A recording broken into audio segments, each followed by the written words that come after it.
Mama, mama, mama, mama, mama, mama, rise. Mama, mama, mama, mama, mama, mama. Mama, mama, mama, mama, mama, mama, rise. Mama, mama, mama.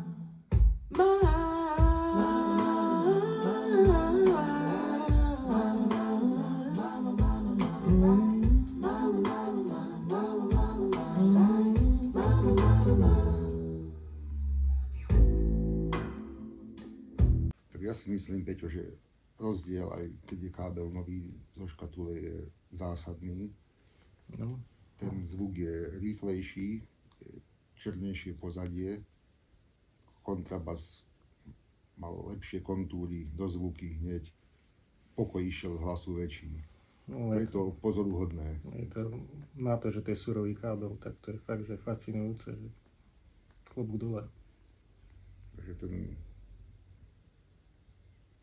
povedzme koľko, 12-ročný vývoj tej novej izolácie.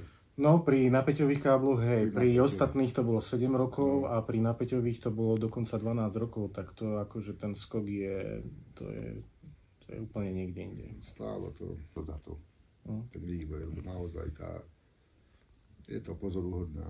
No. Tak môžeme meniť všetky káble zase. Doma, no. Aj.